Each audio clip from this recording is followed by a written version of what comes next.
I feel like I've been gaslit by some of the family members. The Sister Wives fan base just reached their absolute limit, and it happened during one specific moment that had viewers screaming at their televisions across America. Season 19, Episode 15 dropped what felt like the final insult to longtime watchers who've been tracking every deflection, every blame shift, and every victim claim for years. Robyn Brown sat there, tears threatening to spill, voice trembling with what she claimed was righteous indignation, declaring that she was being gaslit by other family members. The audacity was breathtaking. Within hours, Reddit exploded. Social media feeds filled with capital letters and exclamation points. Facebook groups that had been simmering with frustration for months suddenly boiled over into full revolt. One viewer captured the collective rage perfectly, posting, "Watching season 19, episode 15, and Robyn once again is talking about how she's getting gaslit by other family members, and I am yelling at the TV as I so often do when watching this show." That single comment became a lightning rod, pulling in hundreds of responses from women who'd been having the exact same living room meltdowns. I was hearing some feedback about the accusations being made against me. But this wasn't just another frustrated fan vent session. This was the moment when years of accumulated evidence crystallized into a community-wide recognition that something fundamentally dishonest had been happening right in front of everyone's eyes. These weren't casual viewers getting worked up over reality TV drama. These were seasoned watchers, many of them women who've navigated their own complex family dynamics, who know manipulation when they see it, and who finally had enough of watching the playbook get run in reverse. The episode became a tipping point because it represented the perfect storm of everything fans had been cataloging for seasons. Here was Robyn, yet again positioning herself as the wounded party while the very behavior she was displaying seemed to be textbook manipulation. The disconnect between what viewers were seeing and what they were being told they should believe became impossible to ignore. I think there's a natural jealousy and dislike that they have had toward Robyn, especially Christine and Janelle. The Sister Wives audience had officially declared war on what they perceived as an ongoing campaign of deception, and they were demanding accountability like never before. The community's fury wasn't just bubbling up in generic complaints, it was crystallizing into something much more pointed and organized. Another Reddit user perfectly captured the collective sentiment that was spreading like wildfire. Robyn and Kody's audacity never ceases to amaze and infuriate me. You are not being gaslit. You are the gaslighter. That comment didn't just get upvotes, it got screenshot and shared across every Sister Wives discussion group from Facebook to Twitter to TikTok. Those nicknames weren't random internet cruelty. Robyn and Kody had become the community's way of signaling that they saw through what they believed was an elaborate performance. Every time someone used those terms, they were essentially saying, "We're not buying what you're selling anymore." The nicknames spread organically because they represented something deeper than frustration. They represented a collective refusal to participate in what fans viewed as an ongoing manipulation campaign. I know what I wanted. I wanted this family. I was bending over backwards to encourage Kody's relationships with his wives and Kody's relationship with his kids. The Reddit threads multiplied by the hour, each one building on the last. Women were sharing their own experiences with gaslighting, drawing parallels between what they'd lived through and what they were witnessing on screen. Comments poured in from viewers who described shouting at their televisions, throwing pillows at the screen, and having to pause episodes because the secondhand frustration was too intense. These weren't dramatic overreactions, these were recognition responses from people who'd been on the receiving end of similar tactics. What made this explosion different from typical reality TV fan drama was the sophistication of the analysis. These weren't surface-level complaints about personality conflicts or family disagreements. Fans were breaking down specific language patterns, identifying deflection techniques, and calling out what they perceived as calculated emotional manipulation. The community had essentially become a collective behavioral analysis unit, and their verdict was unanimous. The Sister Wives audience had transformed from passive viewers into active investigators, and they were sharing their findings with the determination of people who'd finally had enough of being told that what they were seeing with their own eyes wasn't real. The fan uprising didn't happen overnight. Seasoned Sister Wives viewers had been quietly cataloging behavioral patterns for seasons, building what amounted to an informal case file of manipulation tactics. Every time family tensions erupted, the same cycle would unfold with clockwork precision. First came the deflection. Suddenly the focus would shift away from any potential wrongdoing. Then came the blame redistribution. Somehow other family members became responsible for situations they didn't create. Finally came the victim positioning. Tears, claims of being misunderstood, accusations of being attacked by the very people they just blamed. Women who'd navigated their own complex relationships recognized these moves immediately. We were supposed to be a team working together. They'd seen this playbook before, often up close and personal. The community started connecting dots across episodes, seasons, and years of footage. They began cross-referencing incidents, creating timelines, and sharing screenshots that highlighted consistent behavioral patterns. What emerged was a detailed map of what fans believed was systematic emotional manipulation disguised as family drama. The breakthrough came when viewers realized they weren't just watching random relationship conflicts, they were witnessing what appeared to be a masterclass in deflection techniques. Every major family crisis seemed to follow the same script. The person or situation that should have been addressing accountability somehow became the victim instead. Original issues got buried under layers of emotional theatrics and blame shifting. The community had essentially reverse-engineered what they believed was an elaborate manipulation strategy, and once they saw the pattern, they couldn't unsee it. The moment that sent fans over the edge wasn't just Robyn claiming to be gaslit, it was the breathtaking irony of the claim itself. Viewers who'd spent years watching what they believed were textbook gaslighting techniques suddenly found themselves being told the perpetrators were actually the victims. The cognitive dissonance was staggering. Gaslighting, for those unfamiliar, involves making someone question their own reality, memory, or perceptions. Fans pointed to countless examples of what they viewed as exactly this behavior. Family members being told their legitimate concerns weren't valid, their memories of events were wrong, or their emotional responses were unreasonable. The community had watched Christine, Janelle, and Mary repeatedly express confusion about their own experiences, second-guessing themselves in real time during family meetings. Now, here was Robyn, claiming she was the one having her reality questioned, while fans believed they were watching her do the very thing she was accusing others of. The reversal felt like watching someone set a house on fire and then call the fire department to report arson. Women who'd experienced gaslighting in their own relationships were particularly vocal about the disconnect between what they were seeing and what they were being told to believe. The community's response was swift and certain. They'd studied this behavior for years, recognized the tactics from their own experiences, and refused to accept a narrative that flipped victim and perpetrator. The gaslighting accusation became the final straw because it represented everything fans believed was wrong with how the family's story was being presented. The episode 15 explosion wasn't fans overreacting to a single moment, it was the culmination of years of documented deflection patterns that viewers had been meticulously tracking.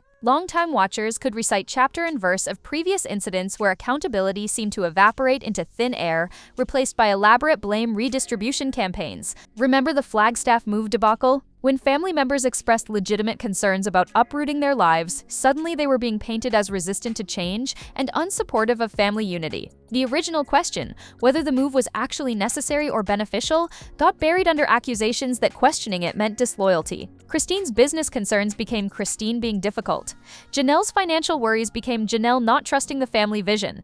Then came the COVID protocols controversy, where reasonable requests for consistency became evidence of family members not caring about health and safety. The sister wives found themselves defending their character instead of discussing practical family logistics. Mary's attempts to address relationship issues consistently transformed into conversations about her attitude and approach, never quite landing on the actual problems she was trying to solve. Each time, the same pattern emerged. Legitimate concerns raised by family members would somehow become character defects of the people raising them. The original issues would disappear while everyone focused on defending their intentions and motivations. Fans started creating detailed timelines, comparing incidents across seasons, and identifying what they believed was a systematic approach to avoiding accountability. By the time episode 15 aired, viewers had assembled what felt like an ironclad case for manipulation tactics spanning years of footage. What started as scattered complaints across different platforms suddenly coalesced into something resembling a coordinated truth campaign. Sister Wives fan groups that had operated independently for years began cross-pollinating, sharing screenshots, episode timestamps, and behavioral analysis with the precision of investigative journalists. The Facebook Quilting Circle crowd connected with Reddit's deep dive analysts, who partnered with TikTok's quick-hit commentary creators. The coalition wasn't organized by any single leader, it emerged organically from women who'd simply had enough of feeling gaslit by their own television viewing experience. Group texts exploded with episode breakdowns. PTA parking lot conversations turned into sister wives strategy sessions. Book club meetings devolved into detailed discussions about manipulation tactics and accountability dodging. These weren't casual viewers getting worked up over reality TV drama. These were seasoned life navigators, many juggling complex family dynamics themselves, who recognized manipulation patterns from lived experience. They brought real-world expertise to their viewing analysis,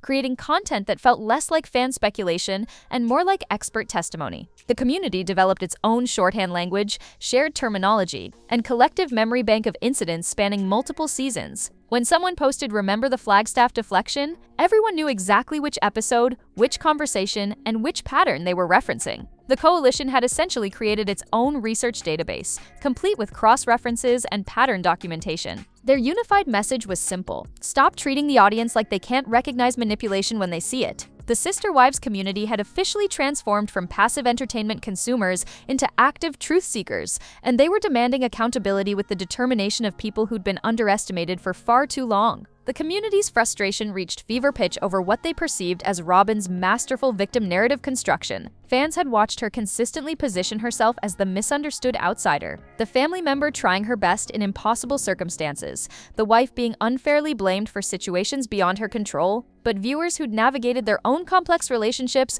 weren't buying what they saw as an elaborate performance. The pattern had become predictable. Whenever family tensions erupted, Robyn would emerge as the wounded party, despite often being central to the conflict. When other wives expressed concerns about favoritism, suddenly Robyn became the victim of jealousy and unfair treatment. When financial decisions benefited her family disproportionately, she transformed into the scapegoat, being blamed for circumstances she didn't create. The original issues would disappear while everyone focused on Robyn's hurt feelings and misunderstood intentions. Fans started dissecting what they believed was strategic emotional positioning. They noted how tears would appear at precisely the right moments, how voice inflections would shift to convey wounded innocence, how blame would seamlessly redirect away from her choices and toward other family members' reactions to those choices. Women who'd experienced similar tactics in their own relationships recognized what they saw as calculated manipulation disguised as genuine emotional vulnerability. The community's analysis was brutal in its clarity. They'd watched Robyn benefit from family decisions while simultaneously claiming to be their victim.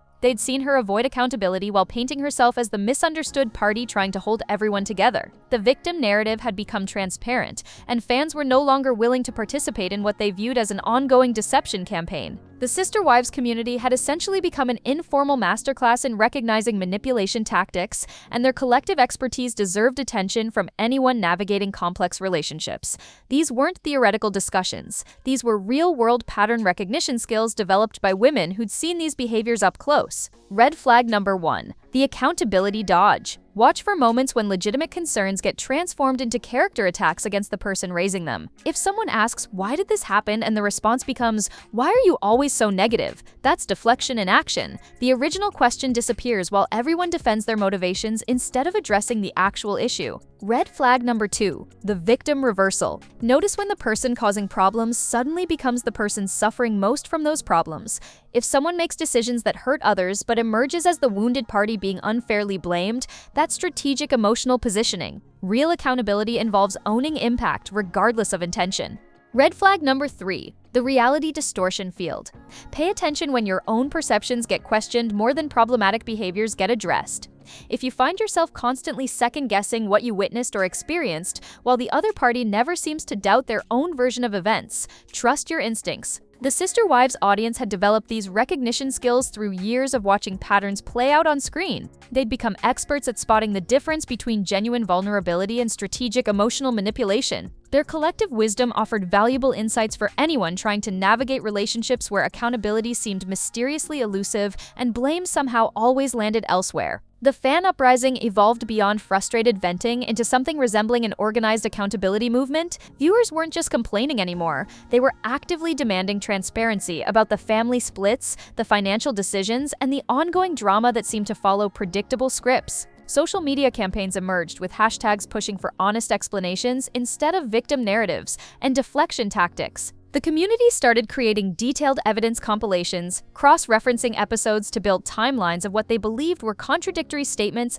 and shifting storylines. They were essentially crowdsourcing fact-checking, with different fan groups focusing on different aspects of the family's public narrative. Some tracked financial inconsistencies, others documented relationship timeline discrepancies, while others focused purely on behavioral pattern analysis. What made this campaign particularly powerful was its demographic. These weren't teenagers getting worked up over celebrity drama. These were adult women with mortgages, family responsibilities, and real-world experience spotting manipulation tactics. Their collective voice carried weight because it came from a place of genuine concern about what they were witnessing rather than entertainment gossip. The Truth Campaign's central message was simple: stop treating the audience like they can't handle honesty. Fans were demanding straightforward explanations for family decisions, authentic accountability accountability for relationship breakdowns, and an end to what they perceived as elaborate victim narratives designed to avoid responsibility. They weren't asking for perfect people, they were asking for honest people who could own their choices and their impact on others. The community had officially moved from passive viewing to active truth-seeking, and they weren't backing down. The Sister Wives community has drawn their line in the sand, and the question now becomes whether Kody and Robyn will acknowledge the mounting pressure or double down on what fans perceive as deflection strategies. The audience has essentially called their bluff, armed with years of documented patterns and a collective refusal to accept victim narratives that don't align with observed behaviors. The show faces a fascinating crossroads: continue with the current approach and risk further alienating an increasingly sophisticated fanbase, or address the accountability concerns head-on and potentially validate everything the community has been saying. Either path carries significant risks for the central couple who've built their narrative on a particular version of events that fans no longer accept. What makes this situation particularly volatile is that the audience has evolved beyond typical reality TV viewers. They've become behavioral analysts, pattern recognition experts, and accountability advocates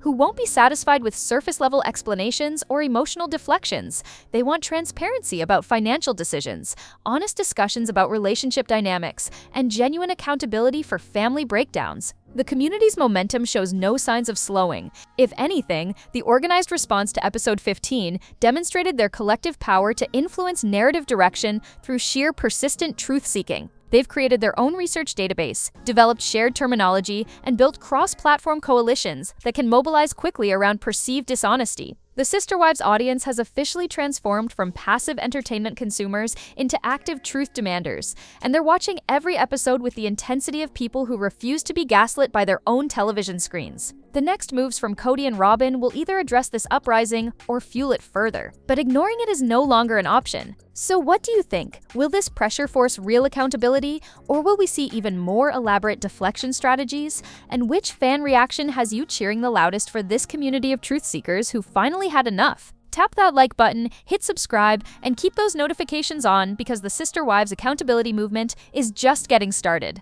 A fresh video is already queued up, and something tells me the next round of fan revelations will be even more explosive than the last.